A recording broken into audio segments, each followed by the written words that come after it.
Welcome students in the NEET corner. बच्चों, मैं आपको बताती हूँ कि आप एनसीईआरटी को लाइन टू लाइन पढ़ें, क्योंकि जो एनसीईआरटी है उसको हम कह के चलते हैं that is the lung of biology.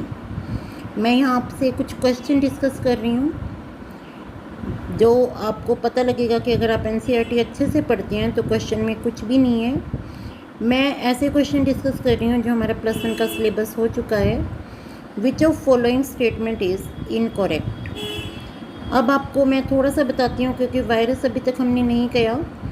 Virus क्या होते हैं? Virus are non living. Virus are on the boundary line of living and non living. अगर हम किसी सेल की बात करते हैं तो सेल में न्यूक्लियस होता है, या प्रोकैरियोट की बात करें तो न्यूक्लियस नहीं होता।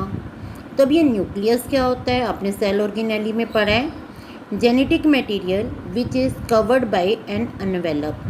अगर जेनेटिक मटेरियल को एक एनवेलप कवर कर रहा है दैट इज़ कॉल्ड न्यूक्लियस। अगर एनवेलप हटा दें तो वो ट्रू न्यूक्लियस ख़त्म हो जाएगा, केवल न्यूक्लियोइड रह जाएगा। तो सेल क्या होती है? अब आपको अगर पूछा जाए रूम क्या होता है? रूम होता है जिसकी 4 दीवारी हो, छत हो और फ्लोर हो। नहीं तो खाली प्लॉट है, उसको हम रूम नहीं कहेंगे। ऐसे ही सेल क्या होती है? जिसमें साइटोप्लाज्म या प्रोटोप्लाज्म चारों तरफ से बाउंडेड हो बाय द सेल मेम्ब्रेन। एक मेम्ब्रेन हो जो उसको बाउंड करे। पर वायरस के पास तो ऐसा कुछ होता ही नहीं है। वायरस के पास जेनेटिक मटेरियल होता है जो डीएनए भी हो सकता है और आरएनए भी हो सकता है, और ऐसा नहीं है एक वायरस के पास दोनों होंगे। अब अगर कोरोना वायरस की बात करें, वायरस को भी सर्वाइव करना है तो ये एनवायरनमेंट के अकॉर्डिंग म्यूटेशन करता है, बहुत फास्ट करता है। एड्स वायरस में भी म्यूटेशन होती हैं, तभी अब तक एड्स का भी कोई वैक्सीन नहीं बना है। तो एक दो वर्ड जो इस फर्स्ट क्वेश्चन में है, ओब्लिगेट। ओब्लिगेट को आप ऐसे याद करो बेटा। ओब्लिगेट का मतलब जो ओबीडियंट है, ओब्लिगेट का मतलब स्ट्रिक्टली। हम कहते हैं ओब्लिगेट पैरासाइट, तो वो पैरासाइट ही है, वो फ्री लिविंग कंडीशन में नहीं रह सकता। फिर हम एक वर्ड और यूज़ करेंगे, फैकल्टेटिव। फैकल्टेटिव का मतलब है जिसमें फ्लक्चुएशन होती हैं। अगर हम कहें फैकल्टेटिव पैरासाइट, फैकल्टेटिव पैरासाइट का मतलब पैरासाइट भी है और अगर फ्री लिविंग रहना हो तो फ्री लिविंग भी रह लेगा। अब जैसे ये कहता है फिर वायरस, वायरस का मतलब जेनेटिक मटेरियल और उसके चारों तरफ एक प्रोटीन का है, सेल मेम्ब्रेन नहीं है। अब इनके भी 2 पार्ट कर दो आप, प्रोटीन कोट को अलग कर दो और डीएनए आरएनए को अलग कर दो। अगर केवल डीएनए आरएनए मिल रहे हैं उसको क्या बोलेंगे हम?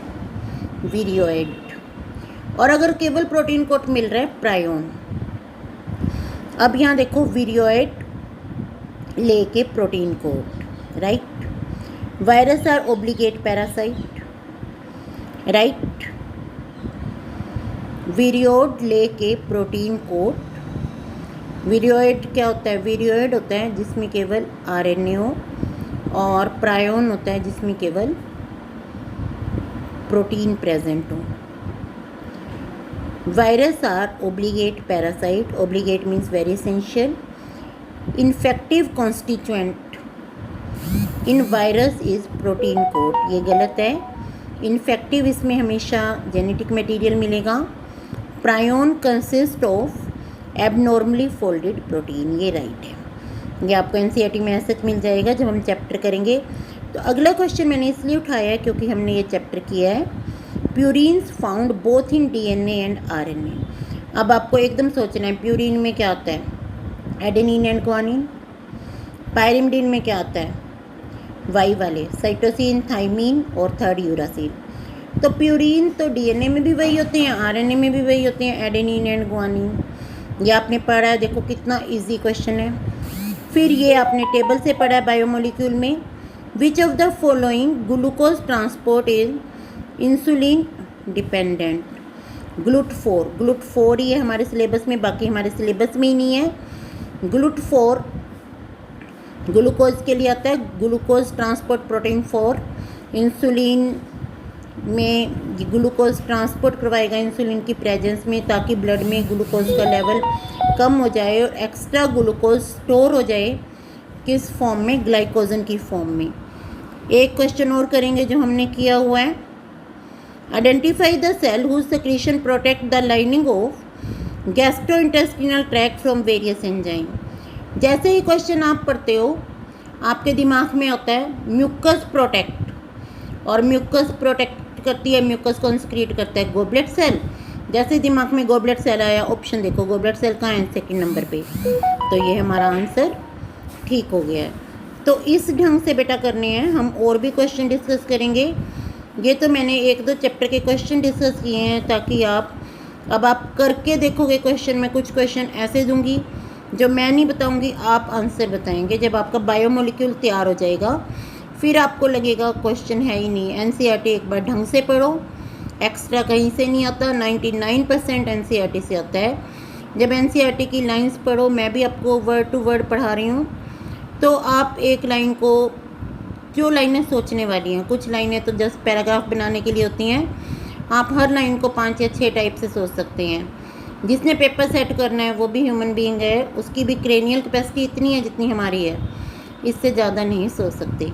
हम 5-6 हर लाइन से 5-6 क्वेश्चन बना सकते हैं, एग्जामिनर भी इससे ज़्यादा नहीं बना सकते।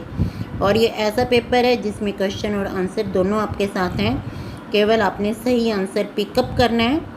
तो आप ये 3-4 क्वेश्चन देखें एक बार करके, क्या आपको भी ध्यान आया कि आपने कहीं पढ़ा है।